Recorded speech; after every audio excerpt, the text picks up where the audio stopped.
आज मैं basic to advance English coaching centre के माध्यम से आप लोगों को पास्ट इंडेफिनिट टेंस के बारे में बतलाने जा रहा हूं। इसके पहले मैं प्रेजेंट टेंस के जितने भी भेद हैं उन सब के बारे में बता चुका हूं। आज पास्ट इंडेफिनिट टेंस के बारे में बतलाने जा रहा हूं। आप लोग इस वीडियो को अंत तक देखिएगा और समझिएगा, और अच्छा लगे तो लाइक और सब्सक्राइब और शेयर कर दीजिएगा। खास करके यह जो वीडियो मैं बनाने जा रहा हूं विद्यार्थी गण को अधिक लाभदायक होगा और इंग्लिश में रुचि रखने वाले सभी व्यक्तियों के लिए भी लाभदायक होगा। बोर्ड पर मैंने लिखा है पास्ट इंडेफिनिट, यहां पर ई छूट गया है।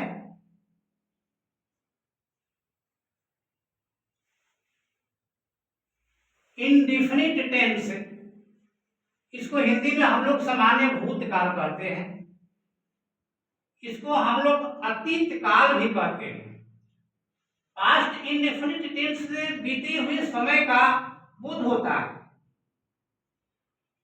इसमें काम करने वाला भूतकाल में अपना काम सामान्य रूप से पूरा कर लिया रहता है, समाप्त कर लिया रहता है। इसका बनाने का तरीका और पहचानने का तरीका बोर्ड पर लिखा हुआ है। पहचान में है, सबसे पहले धातु को हम लोग क्रिया कहते हैं। अंत में आ ई ए का उच्चारण होता है, या ता था ती थी या ते थे लगा रहता है। स्ट्रक्चर है इसका बनावट। सबसे पहले हम लोग सब्जेक्ट लिखते हैं, जो काम करने वाला रहता है उसका इंग्लिश बनाते हैं। उसके बाद मेन वर्ब का हम लोग सेकेंड फॉर्म लिखते हैं। उसके बाद एक्स्ट्रा वर्ड लिखते हैं। इसमें एक और स्ट्रक्चर है, subject plus used to. Used to एक मॉडल वर्ब में आता है। उसके बाद वर्ब का फर्स्ट फॉर्म लिखते हैं। उसके बाद एक्स्ट्रा वर्ड्स लिखते हैं। हिंदी के वाक्य मैं बोर्ड पर लिखा हूं,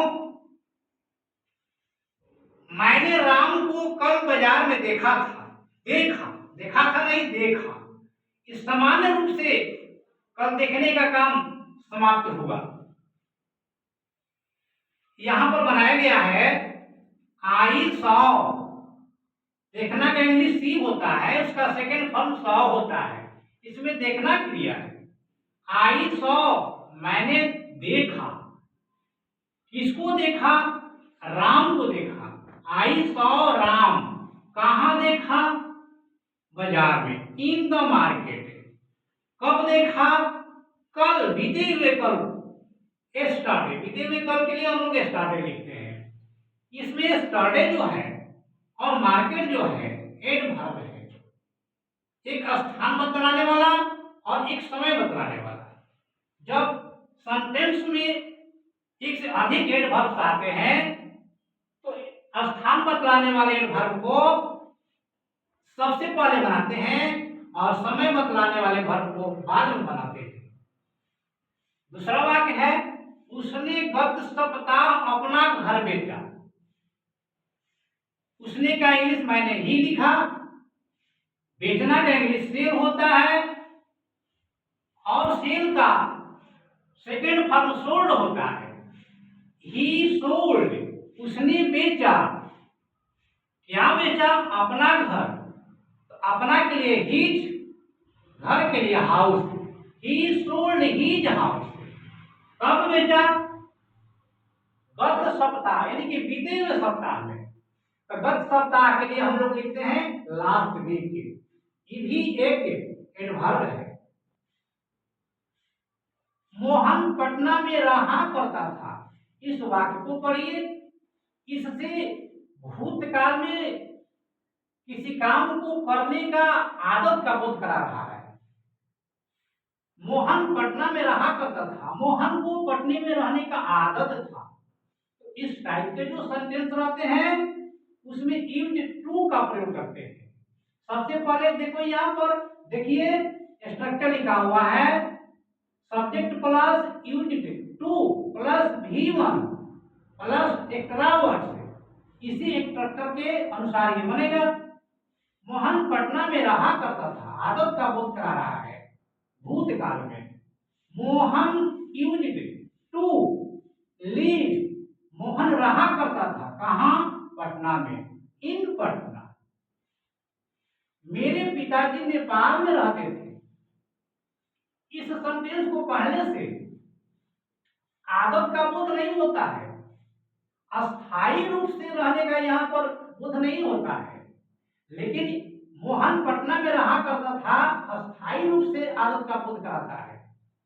मेरे पिताजी नेपाल में रहते थे, ये अस्थायी का बोध नहीं करा रहा है, आदत का बोध नहीं करा रहा है। इसलिए इसको इस तरह से बनाएंगे, माय फादर लिव्ड, मेरे पिताजी रहते थे। कहाँ रहते थे? नेपाल में, इन नेपाल। सीता मेरे साथ खेलती थी, ये भी अस्थायी का बोध नहीं करा रहा है।